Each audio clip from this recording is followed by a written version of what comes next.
Industri otomotif Eropa hadapi banyak tantangan dan diambang gulung tikar. Pembalasan Cina terhadap Kanada dipastikan lebih keras dan berbahaya. Indonesia punya proyek hilirisasi bauksit aluminium pertama dan terintegrasi. Sawit asal Indonesia mendunia jadi helm dan rompi anti peluru. Eropa gigit jari.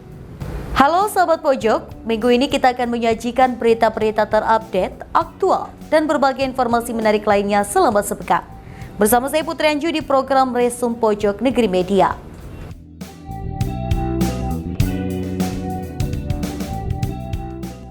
Industri mobil Eropa sedang menghadapi banyak tantangan. Bahkan, industri otomotif Eropa hadapi banyak tantangan dan diambang gulung tikar. Kepala Ekonom Karsten Bartjes melihat tren internasional mengarah pada lebih banyak mobil listrik juga mengarah pada lebih banyaknya persaingan. Tekanan terhadap produsen mobil Eropa semakin meningkat, khususnya dari Cina. Mengapa produsen mobil Eropa mengalami kesulitan dalam peralihan ke mobil listrik? Apakah mereka ketinggalan kereta? Berikut informasi selengkapnya.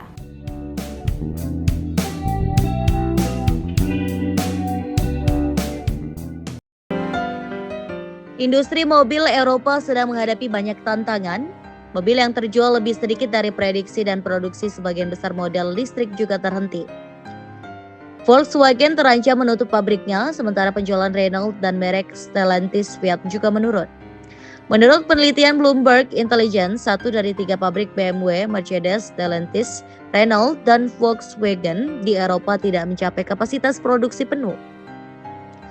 Beberapa pabrik bahkan tidak merampungkan setengah dari kapasitas produksi mereka. Di pabrik Mirafiori milik Stellantis Group di Turin, Italia, tempat produksi mobil listrik Fiat 500i, produksi bahkan anjlok lebih dari 60% pada paruh pertama tahun 2024. Di Belgia, pabrik Audi yang membuat e-tron Q8 yang mahal dikatakan berisiko tutup. Turunnya penjualan juga menekan pabrik Renault di Douai, Prancis Utara, dan di pabrik VW di Dresden. Mobil listrik yang dibuat di sana hampir tidak punya pembeli, produsen pun merugi. Tidak hanya bagi VW, tapi juga seluruh industri otomotif.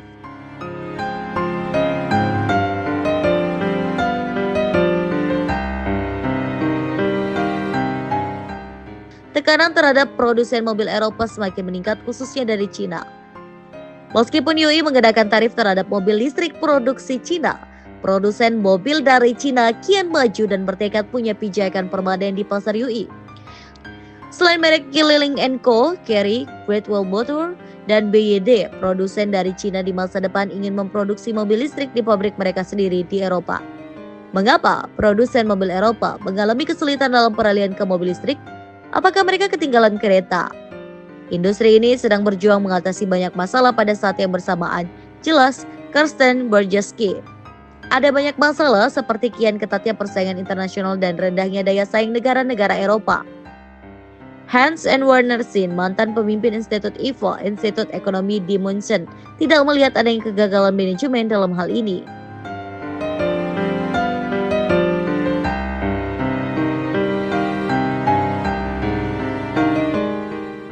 Kesepakatan hijau, pelarangan mesin kombusi internal di UI mulai tahun 2035, dan standar emisi yang semakin ketat telah secara radikal mengubah pasar dan dalam waktu singkat dan mengarahkan industri ke arah transformasi yang bermotif politik.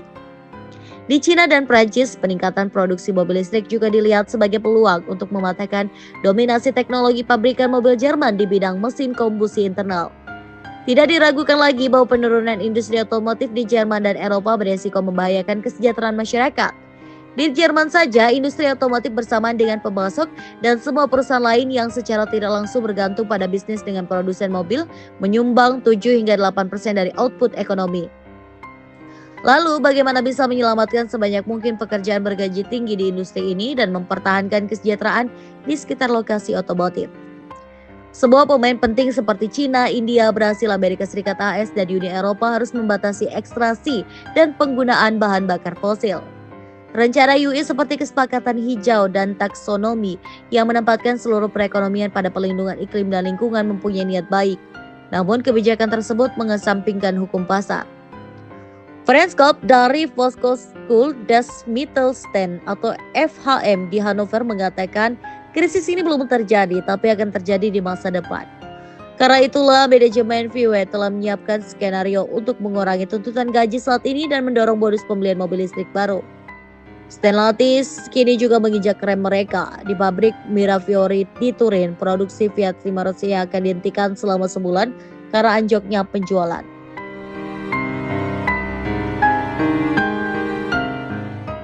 Pembalasan Cina terhadap Kanada dipastikan lebih keras dan berbahaya. Negara itu secara resmi meluncurkan penyelidikan anti-dumping terhadap impor canola. Kementerian Perdagangan Cina menjelaskan ada hubungan sebab akibat antara dumping impor canola Kanada dan kerusakan aktual pada industri dalam negeri menyusul kenaikan impor yang signifikan dan penurunan harga. Berikut informasi selengkapnya.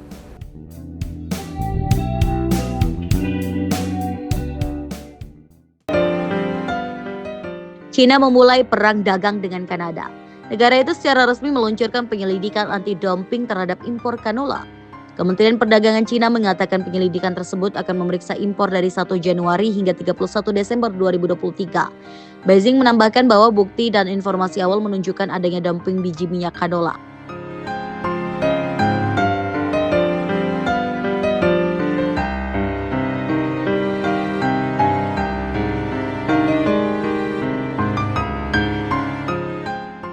Lebih dari separuh canola yang diekspor oleh Kanada dikirim ke Cina dengan jumlah capaian 5,5 juta metrik ton canola pada tahun 2023, seharga 3,72 miliar US dollar atau 57 triliun rupiah.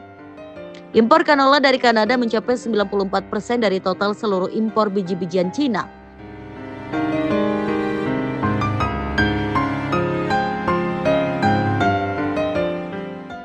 Sementara itu, Menteri Pertanian Kanada Lawrence Macaulay mengatakan produk-produk negara itu memenuhi standar tertinggi dan sistem inspeksinya kuat. Ia menyebut prihatin dengan keputusan Cina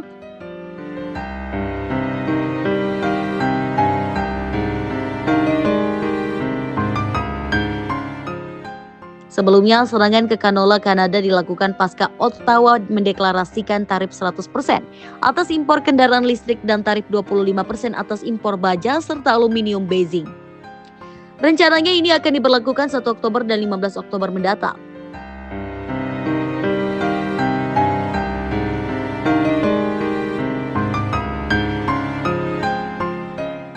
Perlu diketahui, industri manufaktur otomotif Kanada mempekerjakan lebih dari 125.000 orang. Kanada telah menginvestasikan miliaran dolar untuk mendukung transisi kendaraan listrik dan memperkuat rantai pasokan baterai domestik. Pada konferensi pers di Halifax, di pantai Atlantik Kanada, Trudeau sempat menyatakan bahwa kelebihan produksi kendaraan listrik Cina dan subsidi besar-besaran dari pemerintah untuk sektor otomotifnya mengharuskan kita untuk bertindak. Kedutaan besar Cina di Kanada langsung bereaksi dan menyampaikan ketidakpuasan yang kuat atas rencana Ottawa itu. Perlu diketahui, Komisi Eropa bulan lalu juga mengeluarkan draft terbaru soal bea masuk ke mobil listrik buatan Cina. Hal ini merupakan kelanjutan aturan yang sebelumnya sudah diterapkan sementara di Juni sekitar 17% hingga 37,6% di atas bea masuk saat ini sebesar 10%.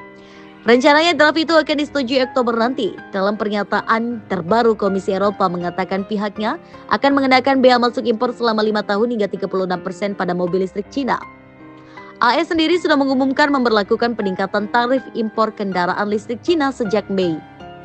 AS bahkan meningkatkannya hingga 4 kali lipat menjadi 100%. Sebelumnya pajak impor yang berlaku adalah 25%. Kebijakan ini bahkan sudah resmi berlaku 1 Agustus lalu. Di saat yang sama, AS juga menaikkan tarif impor sel surya dari Cina naik 2 kali lipat menjadi 50%.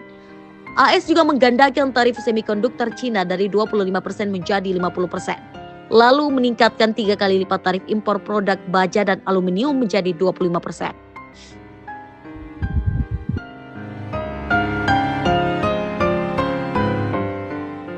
Pada bulan Mei tahun ini, Amerika Serikat mengumumkan akan mengenakan tarif pada serangkaian produk strategis seperti kendaraan listrik dan semikonduktor dari Tiongkok. Uni Eropa mengikutinya dan meluncurkan penyelidikan anti-subsidi pada mobil impor Tiongkok. Bahkan Kanada, yang selalu menjaga hubungan perdagangan yang relatif stabil dengan Tiongkok, telah bergabung dalam pembatasan impor Tiongkok. Pada bulan Agustus tahun ini, Kementerian Keuangan Kanada mengumumkan bahwa mereka akan mengenakan tarif hingga 100% pada kendaraan listrik Tiongkok dan tarif 25% pada baja dan produk aluminium. Banyak orang meyakini pada saat itu bahwa tindakan keras ini akan memberikan pukulan berat bagi industri manufaktur Tiongkok. Namun, secara tak terduga, kurang dari sehari setelah Kanada mengumumkan kebijakan kenaikan pajak ini, Tiongkok segera merespons dengan keras dan meluncurkan 4 tindakan balasan berturut-turut. Menurut orang dalam industri, salah satu tindakan balasan tersebut mungkin menyebabkan Kanada mengalami kerugian langsung sekitar 950 juta dolar. Namun, yang membingungkan adalah mengapa Kanada tiba-tiba mengambil sanksi keras terhadap kendaraan listrik Tiongkok. Sanksi balasan seperti apa yang diluncurkan Tiongkok terhadap Kanada? Jika Anda menyukai konten video kami, silakan klik untuk berlangganan saluran YouTube kami agar Anda dapat menerima semua konten video terbaru kami. Sekarang mari masuk ke topik. Hari ini, kita semua tahu bahwa kendaraan listrik Tiongkok sangat populer di seluruh dunia dalam beberapa tahun terakhir, meskipun dengan harga yang mahal.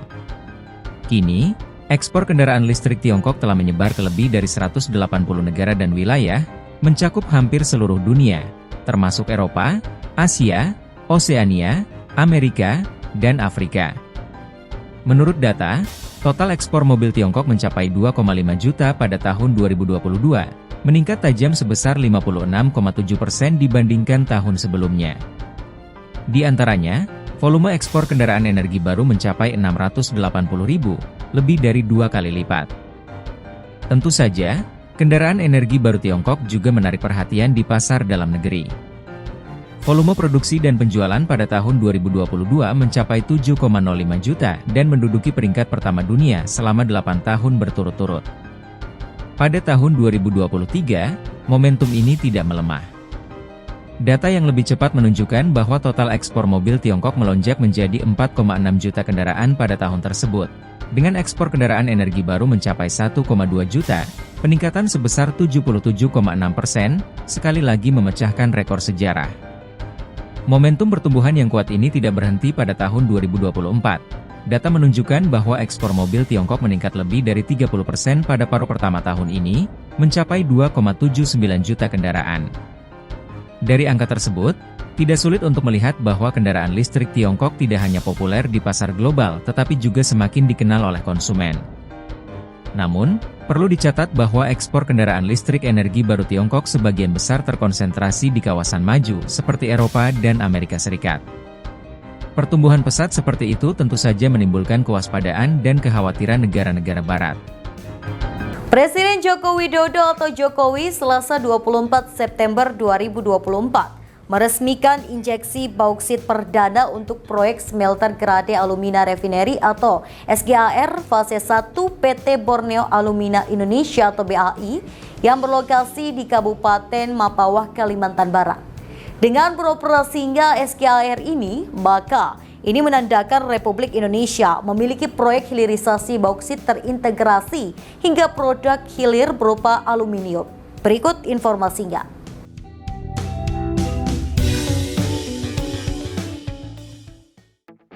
Presiden Joko Widodo atau Jokowi Selasa 24 September 2024 meresmikan injeksi bauksit perdana untuk proyek smelter Grade Alumina Refinery atau SGAR fase 1 PT Borneo Alumina Indonesia atau BAI yang berlokasi di Kabupaten Mempawah, Kalimantan Barat. Smelter ini terbagi ke dalam 2 fase dengan total investasi hingga 1,7 miliar US dollar atau sekitar 25,67 triliun rupiah. Asumsi kurs 15.100 per US dollar. Terdiri dari 900 juta US dollar untuk fase pertama dan 800 juta US dollar untuk fase kedua. Fase pertama SGAR Mempawah ini dibangun dengan kapasitas produksi alumina hingga 1 juta ton per tahun. SGAR fase 1 merupakan proyek strategis nasional dari holding BUMN Pertambangan Main ID atau PT Mineral Industri Indonesia Persero dan grup melalui anak usaha PT Indonesia Asahan Aluminium atau Inalum dan PT Aneka Tambang Tbk atau ANTM, yakni PT Borneo Alumina Indonesia atau BAI. Dengan beroperasinya SGAR ini, maka ini menandakan Republik Indonesia memiliki proyek hilirisasi bauksit terintegrasi hingga produk hilir berupa aluminium. Direktur Utama Main ID Hendy Priyosantoso mengatakan ini merupakan pencapaian penting dalam industri mineral logam di tanah air. Dengan peresmian injeksi bauksit perdana proyek SGAR ini, maka ini menjadikan proyek terintegrasi dari hulu hingga ke hilir. Dari mulai penambangan bauksit hingga nanti diolah menjadi alumina untuk kemudian bisa dikirim untuk bahan baku aluminium yang akan diproduksi Inalum. Setelah fase 1 ini, perusahaan akan melanjutkan untuk mengerjakan proyek fase kedua dengan kapasitas produksi alumina juga sebesar 1 juta ton per tahun. Untuk itu, pihaknya memohon dukungan pemerintah daerah untuk memperlancar investasi di fase berikutnya, baik dari sisi perizinan, pembebasan lahan, dan sebagainya. Dia menjelaskan untuk memproduksi 1 juta ton alumina ini dibutuhkan bahan baku 3,3 juta ton bauksit per tahun. Nantinya akan ada penciptaan output keekonomian lebih dari 150-an triliun rupiah. SGAR fase 1 ini nantinya menghubungkan rantai pasokan antara mineral biji bauksit di Kalimantan Barat yang diproduksi PT Aneka Tambang Tak atau ANTM dan smelter aluminium Inalum di Kuala Tanjung, Sumatera Utara. Injeksi mineral biji bauksit merupakan rangkaian pertama dalam proses produksi alumina dengan target produksi alumina pertama yang direncanakan pada bulan November 2024. Proses commissioning atau uji coba akan dilakukan bertahap dengan kenaikan produksi bertahap atau ramp-up production hingga Desember 2024. Proyek SGAR fase 1 direncanakan akan memasuki tahapan produksi penuh alumina pada kuartal 1 2025 dengan target Commercial Operation Date atau COD atau operasi komersil pada akhir Februari 2025 mendatang. Proyek SGAR fase 2 merupakan ekspansi dari proyek SGAR fase 1 yang juga akan berlokasi di Mampawah, Kalimantan Barat dan juga akan memiliki kapasitas produksi alumina hingga sebesar 1 juta ton per tahun dengan target operasi pada 2028. Melalui pengoperasian proyek SGAR fase 1 dan fase 2, produksi alumina domestik akan meningkat menjadi sebesar 2 juta ton per tahun dengan penyerapan mineral biji bauksit hingga mencapai 6 juta ton per tahun. Hal ini sejalan dengan rencana aksi korporasi Inalum dalam rangka meningkatkan kapasitas produksi aluminiumnya hingga mencapai 900.000 ton per tahun. Sebagai tambahan, smelter aluminium Inalum saat ini memiliki kapasitas produksi aluminium hingga sebesar 275.000 ton per tahun yang seluruhnya diprioritaskan untuk memenuhi kebutuhan aluminium domestik. Namun kebutuhan aluminium dalam negeri saat ini mencapai 1,2 juta ton per tahun dan sejak tahun 2018 hingga tahun 2023, pemenuhan aluminium dalam negeri masih dinominasi oleh produk impor dengan porsi impor sebesar 56% dan pasukan dari Inalum sebesar 44% pada tahun 2023. Dari Main ID, Bapak Komisaris Utama, Pak Fatwa Wazir, beserta direksi dan jajaran komisaris dari PT Indonesia Asan Aluminium, Aneka Tambang, dan PT Borneo Alumina Indonesia. Jajaran direksi BUMN, rekan dan mitra kami dari Pelindo, Bapak Fahri Hamzah, seluruh Bapak dan Ibu hadirin serta tamu undangan yang berbahagia. Pertama-tama perkenankan kami mewakili seluruh jajaran Insan Main ID Group untuk terlebih dahulu menyampaikan rasa terima kasih dan apresiasi kami atas semua dukungan dan support yang diberikan kepada Main ID Group, khususnya kepada Bapak Presiden Republik Indonesia beserta jajaran Menteri di Kabinet Indonesia Maju yang telah mendorong hilirisasi mineral yang alhamdulillah sudah banyak pencapaian yang kita capai, baik itu di nikel, baik itu di tembaga, dan hari ini Bapak Presiden di bauksit. Juga pada kesempatan yang baik ini, marilah kita panjatkan puji dan syukur kehadirat Allah Subhanahu wa Ta'ala, Tuhan Yang Maha Esa, atas limpahan rahmat dan karunia-Nya. Kita dapat berkumpul di Kabupaten Mempawah, menghadiri dan menyaksikan acara peresmian injeksi bauksit pertama proyek smelter grade alumina refinery, yang sekaligus juga merupakan persembahan pemenuhan janji kami kepada Bapak Presiden pada bulan Maret yang lalu, dan juga telah waktu itu peninjauan langsung kepada kami. Pengoperasian proyek Esgar fase 1 ini merupakan sebuah pencapaian penting dalam sejarah industri dan mineral logam Indonesia. Syukur alhamdulillah Bapak Presiden, Bapak Menteri, kita di Mind ID Group sudah dengan peresmian hari ini bisa melakukan integrasi hulu ke hilir, Pak.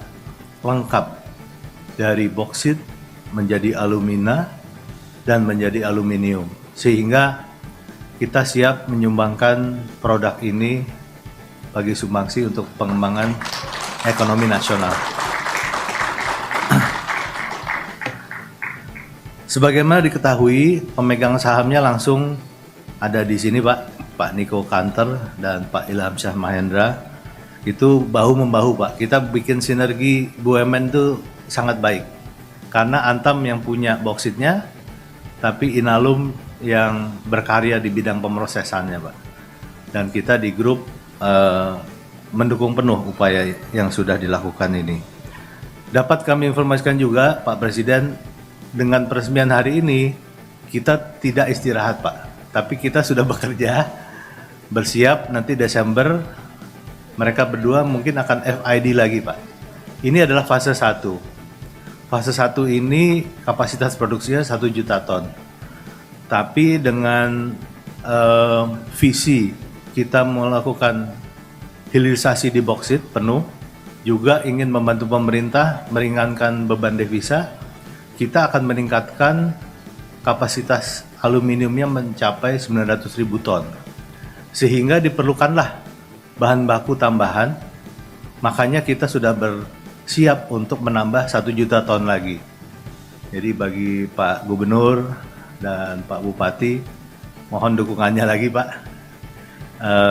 Karena selain kapasitas produksi, tentunya kita juga memerlukan dukungan dari sisi mungkin pembebasan tanah, perizinan-perizinan yang diperlukan.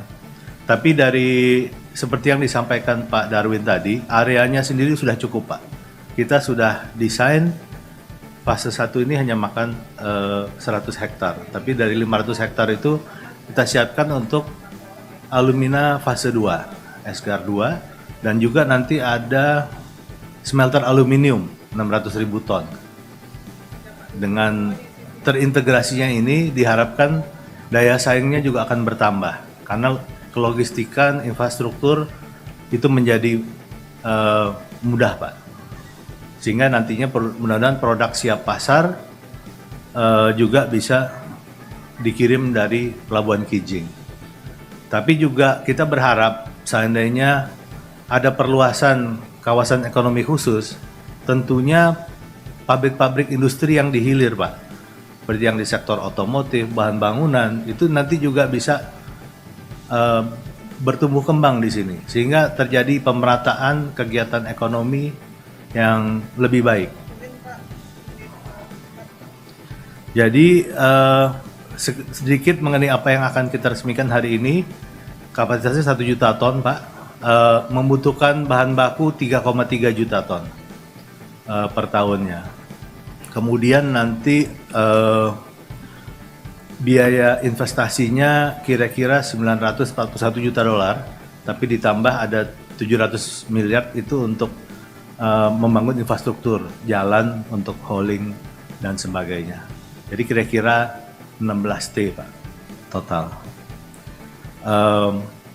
Di fase 2 kemungkinan akan lebih murah, Pak, karena nanti kita tidak harus bangun pembangkit, tapi hanya bangun sedikit tambahan pembangkit.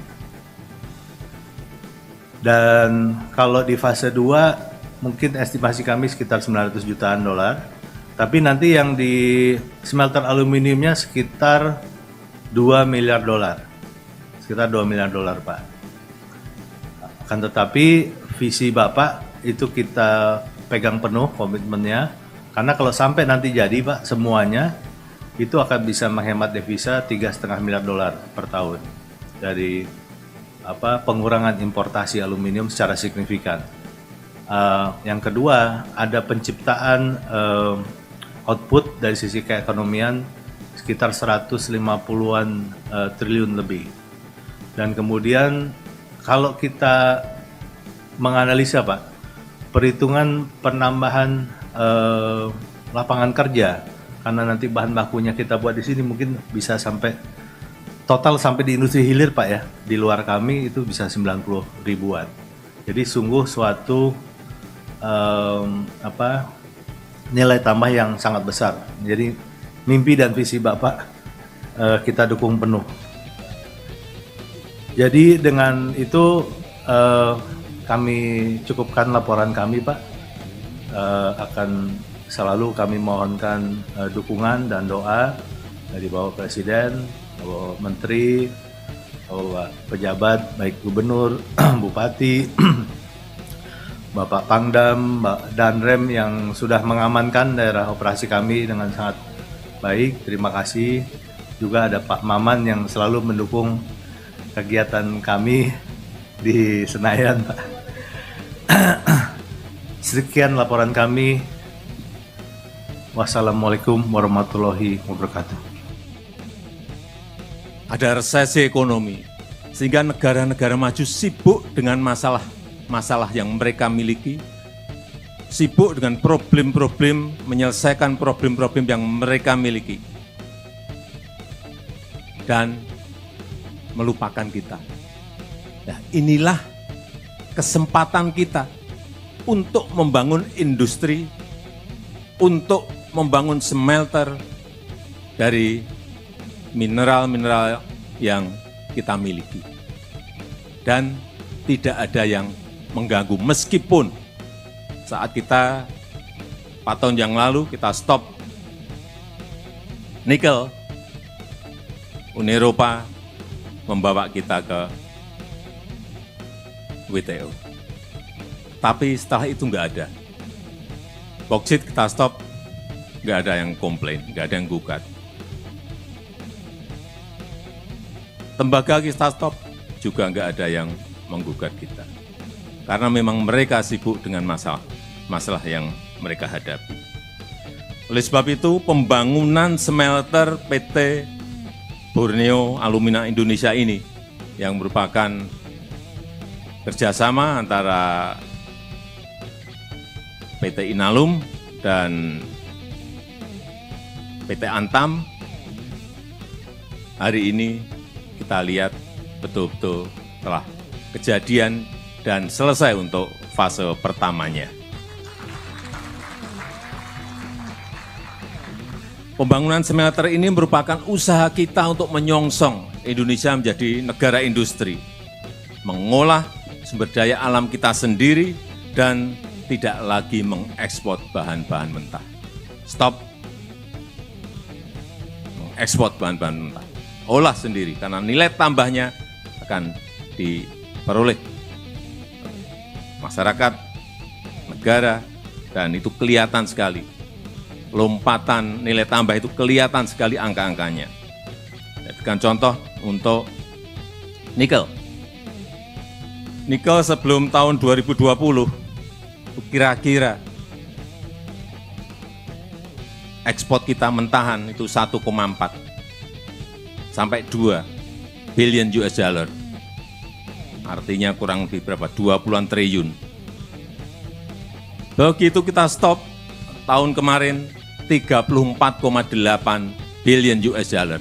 Artinya hampir 600 triliun. Nilai tambah menjadi kita miliki sendiri. Dan kita tahu kebutuhan aluminium di dalam negeri saat ini 1,2 juta ton. 56%-nya kita impor. Kita punya bahan bakunya, kita punya raw materialnya, tapi 56 aluminium kita impor. Kementerian Perdagangan memastikan Indonesia dapat memenangkan gugatan diskriminasi sawit atas kebijakan Renewable Energy Directive atau RED 2 dan Delegated Regulation atau DS 593 yang dikeluarkan Uni Eropa. Pemerintah akan melakukan inovasi dengan menyulap sawit menjadi helm hingga rompi anti peluru. Bahkan cangkang sawit juga bisa menjadi bahan bakar alternatif seperti batu bara. Berikut informasi selengkapnya.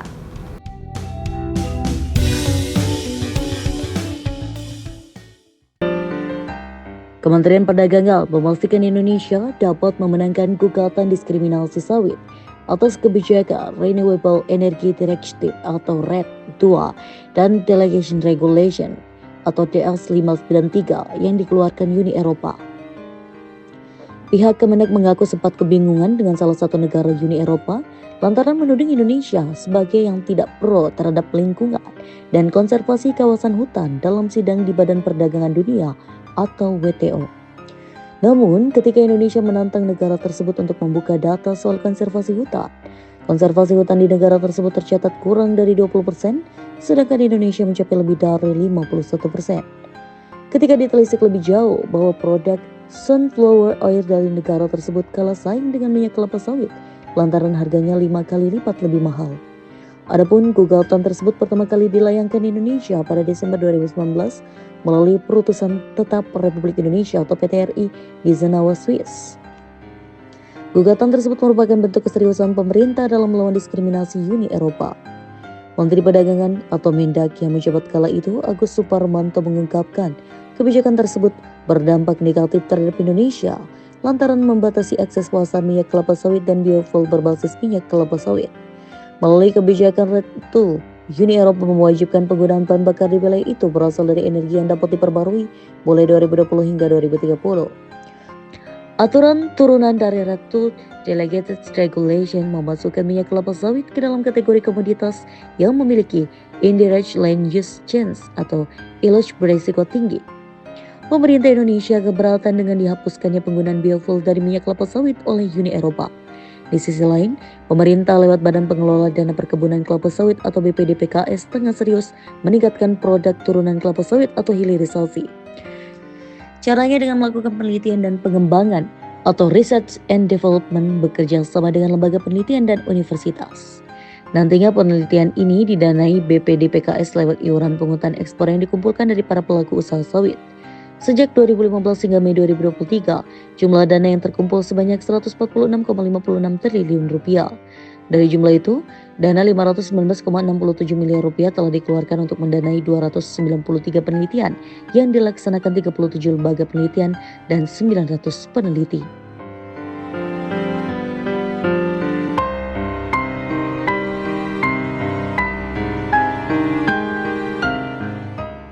Inovasi yang akan dilakukan adalah menyulap sawit menjadi helm hingga rompi anti peluru.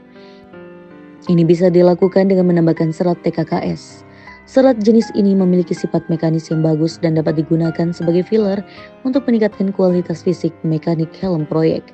Produknya dinamakan helm ramah lingkungan atau Green Composite atau GC.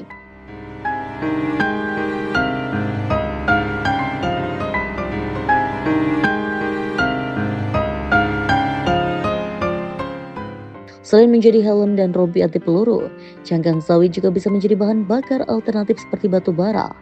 Cangkang sawit memiliki kalori tinggi sehingga bisa dijadikan breakout. Cara ini bisa membuat harga TBS atau tandan buah segar juga naik.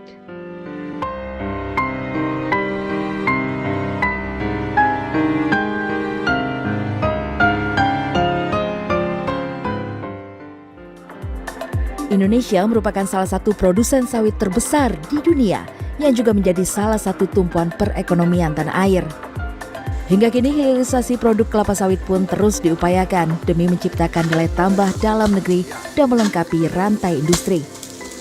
Direktur Eksekutif Palm Oil Agribusiness Strategic Policy Institute, Tungkat Sipayung menjelaskan bahwa hingga saat ini hilirisasi sudah berjalan di jalur yang benar. Namun ia percaya langkah hilirisasi masih bisa diperdalam untuk memperoleh nilai tambah yang maksimal. Nah, hilirisasi kita saat ini sudah berjalan di 3 jalur. Jalur oleofood, itu yang menghasilkan bahan pangan dari sawit. Kemudian jalur oleochemical, itu menghasilkan produk-produk oleochemical termasuk personal care, kemudian juga toiletries, ya, itu yang dari sawit. Kemudian yang ketiga jalur biofuel, yang kita nikmati sekarang adalah biodiesel. Kedepan kita akan nikmati bensin sawit. Kita ke depan akan ada after sawit, itu dari hilirisasi ini. Jadi secara keseluruhan on the right track, ya, tapi masih dangkal. Kita perlu perdalam ini hilirisasi sampai pada kita memperoleh nilai tambah yang terbesar di dalam hilirisasi. Ketua Umum Dewan Minyak Sawit Indonesia Sahat Sinaga menambahkan, hilirisasi di tanah air memang sudah berkembang secara pesat, namun masih belum seperti yang diharapkan. Jumlah produk hilir kita di tahun 2012 masih sekitar 40-50 jenis. Waktu di 2023 itu sudah mencapai kira-kira 140 jenis. Jadi demikian pesatnya. Cuma jenis hilirisasi kita itu masih tidak seperti yang kita harapkan, tapi sudah lebih hilir lah. Ya, kita belum touch kepada kosmetik, kita belum touch kepada biolubricant, kita belum touch kepada sustainable aviation fuel dan lain-lain, belum. Mereka berharap pemerintah akan terus mendukung langkah hilirisasi tersebut dan juga mempermudah investasi agar bisa memanfaatkan energi dari sumber daya alam yang dimiliki tanah air. Lorencia Gata, Fajar Ahmad, Jakarta. Itu tadi berita terhangat selama sepekan ini. Nantikan berita lainnya di web kami di pojoknegeri.com dan di channel YouTube Pojok Negeri Media. Jangan lupa untuk komen, like, dan subscribe channel kami. Kami undur diri, sampai jumpa di Resum pekan depan.